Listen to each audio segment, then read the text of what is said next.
Ingin tanya dulu, apakah survei ini memang dengan asumsi dilakukan hanya dua poros saja yang nanti bertarung dalam Pilpres atau seperti apa penjelasannya? Tidak. Jadi pertama-tama kita menggunakan simulasi yang sudah baku. Kita menggunakan simulasi top of mind, memberikan pertanyaan tanpa memberikan pilihan jawaban apapun kepada responden.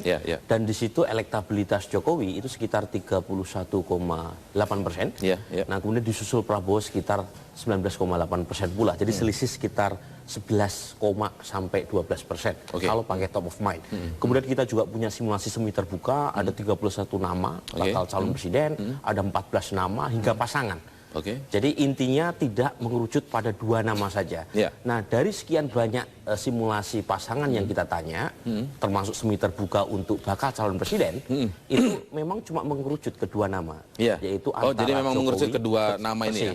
Jadi soal aspirasi munculnya capres alternatif, tentu itu keinginan dari sebagian elit dan mungkin terkonfirmasi oleh sebagian kecil masyarakat. Tetapi sebagian besar masyarakat pada dasarnya sudah pada dua blok ini kedua calon presiden ini antara Prabowo dan Jokowi dengan selisih menurut saya tidak terlalu signifikan.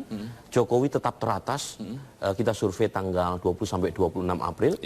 Cuma tidak sampai lebih dari 15% selisihnya. Selisihnya tidak sampai 15%? Persis. Antara blok yang satu misalnya Jokowi dan kemudian di antara poros Gerindra ini Prabowo Subianto begitu ya? Dan Prabowo Subianto kalau kita lihat data tren, karena kebetulan kita melakukan survei dengan melihat data trennya, mulai dari Januari, kemudian Februari, Maret hingga April terakhir, kita melakukan survei, tren Prabowo memang mengalami kenaikan. Sementara Jokowi itu stagnan, tapi cenderung menurun sedikit.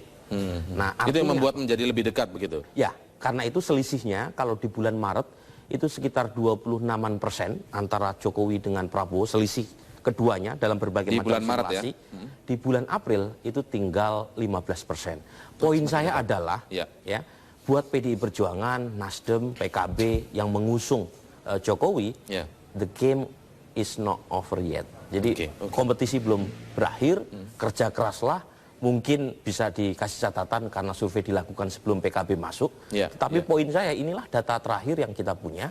Dan tentu ya silahkan berkompetisi. Meskipun lagi-lagi belum tentu juga cuma ada dua pasang. Siapa tahu ada model elit di mana sebagian partai yang belum memberikan suaranya untuk berkoalisi menjelang Pilpres tiba-tiba menawarkan poros alternatif baru. Baik, saya ingin tanya ke Pak Andreas Pereira, kalau dari hasil survei yang dilakukan oleh Indikator Politik Indonesia, Pak Andreas, tingkat elektabilitas antara poros yang dipimpin oleh PDI Perjuangan dengan baca presnya Joko Widodo dengan poros yang lainnya yang dipimpin oleh Prabowo Subianto begitu semakin dekat, ini artinya sementara dari sisi PDI Perjuangan atau dengan capresnya Joko Widodo ada tren menurun, Pak. Bagaimana evaluasi ini akan dilakukan oleh PDI Perjuangan dan sejumlah partai yang telah bergabung dalam kerjasama politik? Ya, itu adalah bagian dari dinamika politik yang berkembang di masyarakat dan tentu PDI Perjuangan dalam hal ini Capres Jokowi dengan timnya kita memperhatikan perkembangan yang dinamis ini.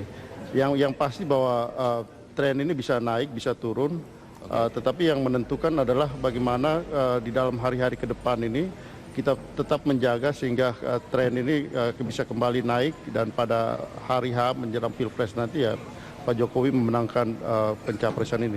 Mungkin kita bisa tahu lebih jelas mungkin Mas Burhan digambarkan apa sebenarnya yang mempengaruhi atau yang menjadi faktor tren dari Joko Widodo turun sementara tren dari Prabowo Subianto naik. Apa yang menjadi kriteria dalam survei itu? Apa yang disebut dengan karakteristik personal. Jadi dalam sistem kepartean yang lemah, ikatan massa terhadap partai yang rendah, maka penilaian publik terhadap capres itu menentukan pilihan mereka. Nah, dari sekian banyak dimensi yang kita uji, dimensi integritas, jujur atau tidak, bersih dari korupsi atau tidak, kemudian dimensi kepemimpinan, dimensi kompetensi, termasuk juga dimensi yang terakhir yaitu dimensi empati.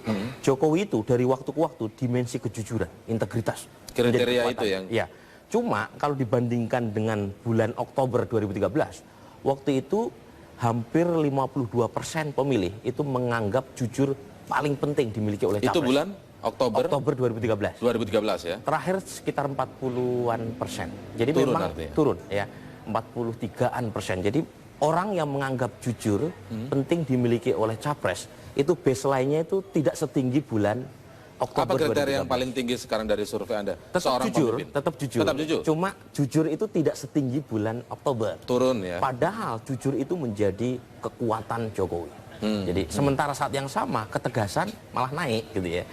Ketegasan itu masuk dimensi kepemimpinan. Jadi strong, kemudian tegas, leadership ability gitu ya. Itu masuk di dimensi kepemimpinan. Itu yang menunjang nama Prabowo. Dan di situ. kebetulan memang kalau di cross siapa yang milih tegas sebagai atribut yang dianggap penting dimiliki capres, rata-rata milih Prabowo. Oke. Nah karena itu ini jadi catatan, termasuk misalnya ada migrasi elektoral dari sebagian pemilih kelas menengah, gitu ya, terutama pendidikan SLTA ke atas yang awalnya memilih Jokowi, belakangan ada yang pindah ke Prabowo Subianto. Oke. Nah salah satu penjelasannya bisa jadi ya, bisa jadi karena kita kurang mendengar apa yang menjadi visi misi seorang Jokowi. Padahal visi misi buat kelas menengah ini penting. Nah karena itu Menengah ke atas ini sebelumnya menengah ke atas gitu ya. Dan saat yang sama kita harus akui pula gitu ya, media belakangan ini itu kurang mengelaborasi aspek integriti. Jadi kita cross itu siapa yang mengakses TV, baca koran, baca internet, misalnya Twitter, gitu ya, Facebook, itu rata-rata itu menganggap ketegasan sekarang lebih penting, gitu ya. Dimensi kepemimpinan lebih dipentingkan. Jadi garis bawahnya sebelumnya. kriteria ketegasan, trennya naik, dan itu juga menjadi pendorong tren